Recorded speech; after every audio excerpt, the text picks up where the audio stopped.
I recently did a review on Battletoads Double Dragon, the Ultimate Team for the Sega Genesis, and I happened across this copy of the same game for the Super Nintendo.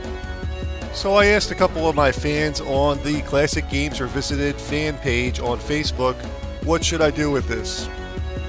And the consensus was I should review it and compare and contrast it to the Genesis that I just reviewed. And I like listening to my fans, so that's what I'm doing. Let's pop it in the old Super Nintendo Junior and check it out. And incidentally, if you want to join the Classic Games Revisited fan page on Facebook, you can find us by typing in Classic Games Revisited in the search bar of Facebook, of course. Not just any search bar. Now, right from the get-go, we can see and hear a difference.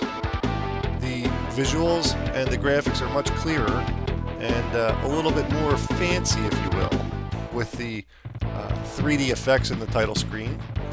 And the sound is much crisper and generally sounds nicer.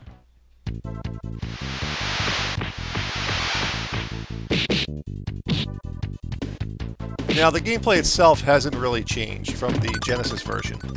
And although the Super Nintendo has 6 buttons on the controller, in addition to the D-pad, there is still only 2 buttons used. The A and B buttons are used for jumping and attacks, and the XY buttons repeat the same functions. And the shoulder left and right buttons are not used in this game.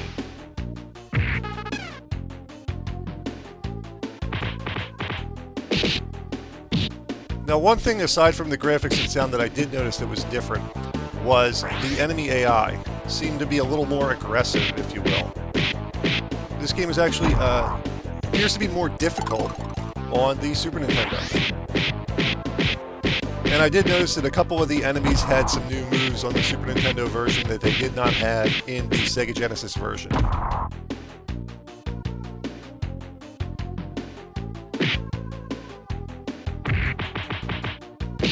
You see what's going on right there? In the single-player mode, it's very easy to get tag-teamed by your enemy and utterly destroyed, which significantly increases the difficulty in this game. Now, when you play 2 players, the second player probably takes a little bit of the heat and gives you a little bit of relief when there's more than one enemy on the screen. But in the Super Nintendo version, the 2 and 3 enemies that are on the screen are not shy about attacking you at the same time, which wasn't really the case in the AI that was programmed into the Genesis version. Now let's take a look at the first end boss, Abobo, and we can see a couple of changes in a few things. Namely his entrance sequence, which is slightly different but visually a lot better than the Genesis version.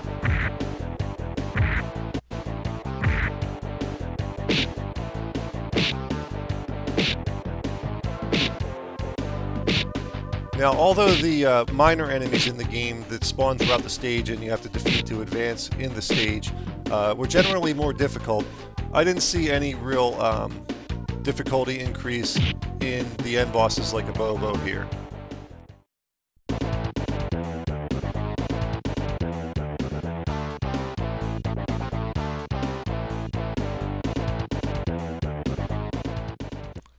Now, one thing right here that's different is the in-between stages. The little cutscenes are actually animated in the Super Nintendo version. There's a little map in the background that shows, you know, the upcoming stage and has a little character for whatever character you choose to use, whether it's Billy or Jimmy or one of the Battletoads. And he like walks through the background a little bit. There's a little bit of animation there, which is a nice little touch compared to the static backgrounds of the Genesis version.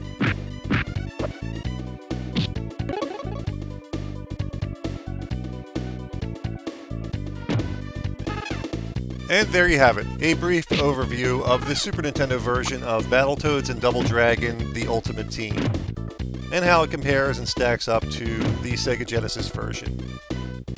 So if you have both a Super Nintendo and a Sega Genesis, and you come across a copy of Battletoads Double Dragon for both, my money's on the Super Nintendo version. And it's not that the Genesis version is necessarily bad, it's just that the Super Nintendo version is that much better. There you have it. I'm Dommy from Classic Games Revisited, and if you get a chance, check us out on Facebook. Until next time.